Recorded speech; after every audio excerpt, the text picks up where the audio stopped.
తిరుమల తిరుపతి దేవస్థానం లడ్డూ కల్తీ వ్యవహారం ఇప్పుడు కేవలం పరిపాలన లేదా న్యాయ అంశంగా మాత్రమే కాకుండా ఆంధ్రప్రదేశ్ రాజకీయాలను కుదిపేస్తున్న కీలక రాజకీయ వివాదంగా మారింది. ఈ వ్యవహారంలో వైఎస్ఆర్ కాంగ్రెస్ పార్టీకి, ముఖ్యంగా ఆ పార్టీ అధినేత జగన్మోహన్ రెడ్డికి ఊహించని ఎదురుదెబ్బ తగిలింది. అది కూడా ప్రత్యర్థుల నుంచో, విపక్షాల నుంచో కాదు, సొంత బంధువు టీటీడీ మాజీ చైర్మన్ వైవి సుబ్బారెడ్డి రూపంలోనే. కొన్ని రోజులుగా లడ్డూ వివాదంపై వైసీపీ తీసుకుంటున్న అధికార వైఖరి ఒకటే: లడ్డూలో ఎలాంటి కల్తీ జరగలేదు, ఇది చంద్రబాబు నాయుడు సృష్టించిన రాజకీయ కుట్ర. సిట్ నివేదికలో తమకు క్లీన్ చిట్ లభించింది. ఇదే లైన్ను జగన్మోహన్ రెడ్డి స్వయంగా, అలానే ఆయన మీడియా బృందం దేశవ్యాప్తంగా బలంగా ప్రచారం చేస్తూ వచ్చింది. లడ్డూ వివాదం అనేది కేవలం దుష్ప్రచారమని, భక్తుల మనోభావాలను రెచ్చగొట్టేందుకే ఈ కథనాలు వస్తున్నాయని వైసీపీ పదే పదే చెబుతూ వచ్చింది. అయితే ఈ మొత్తం కథనానికి పూర్తిగా భిన్నమైన వాస్తవాన్ని బయటపెట్టాయి వైవి సుబ్బారెడ్డి చేసిన తాజా వ్యాఖ్యలు. టీటీడీ మాజీ చైర్మన్గా 4 ఏళ్ల పాటు పనిచేసిన వైవి సుబ్బారెడ్డి లడ్డు నెయ్యిలో కల్తీ జరిగిందన్నది నిజమేనని బహిరంగంగా అంగీకరించారు.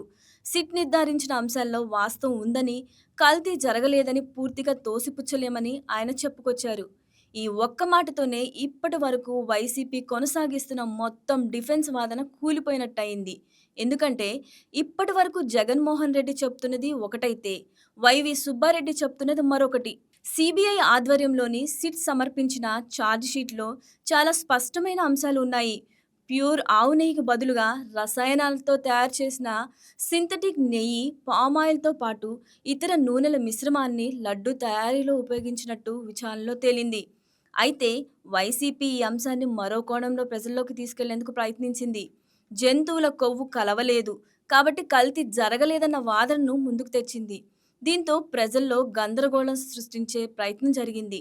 కానీ వైవి సుబ్బారెడ్డి ఒక అడుగు ముందుకేసి, అవును కల్తీ జరిగింది, కానీ అది అధికారుల నిర్లక్ష్యం వల్ల కానీ, థర్డ్ పార్టీ వ్యక్తుల వల్ల కానీ జరిగి ఉండొచ్చని కామెంట్స్ చేయడం ద్వారా కల్తీ అనే మౌలిక నిజాన్ని పూర్తిగా ధృవీకరించారు.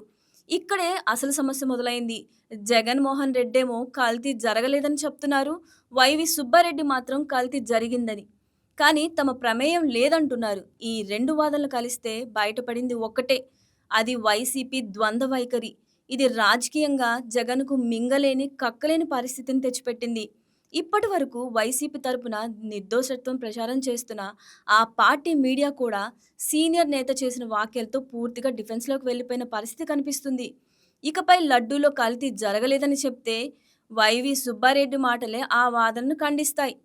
మరోవైపు సుబ్బారెడ్డి చెప్పినట్టే కల్తీ జరిగిందని వైసీపీ ఒప్పుకుంటే, 4 ఏళ్ల పాటు టీటీడీ చైర్మన్గా ఉండి ఆ కల్తీని ఎందుకు అరికట్టలేకపోయారు అనే అత్యంత గంభీరమైన ప్రశ్న తప్పనిసరిగా ఎదురవుతుంది.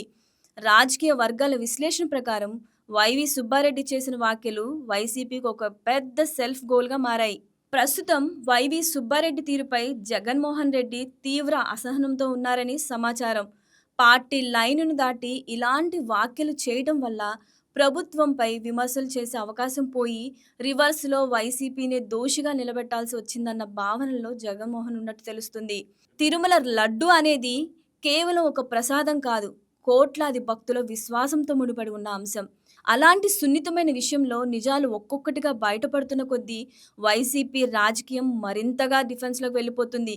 కల్తీని కప్పిపుచ్చేందుకు జగన్మోహన్ రెడ్డి పడుతున్న ప్రయత్నాలు సొంత పార్టీ నేతల నిజాయితీ వాక్యాల ముందు నిలబడలేక కరిగిపోతున్నాయన్న అభిప్రాయం రాజకీయ వర్గాల్లో బలంగా వినిపిస్తోంది. మొత్తానికి తిరుమల లడ్డు కల్తీ వివాదం ఇప్పుడేమాత్రం ముగిసేలా కనిపించడం లేదు. నిజాలు ఎంత ఎక్కువగా బయటపడితే వైసీపీకి అంత ఎక్కువ రాజకీయ నష్టం వాటిల్లే పరిస్థితి కనిపిస్తోంది. హాయ్ వ్యూయర్స్, ఈ వీడియో మీకు నచ్చినట్లయితే లైక్ కొట్టి షేర్ చేసి వైకే టీవీని సబ్స్క్రైబ్ చేసుకోండి.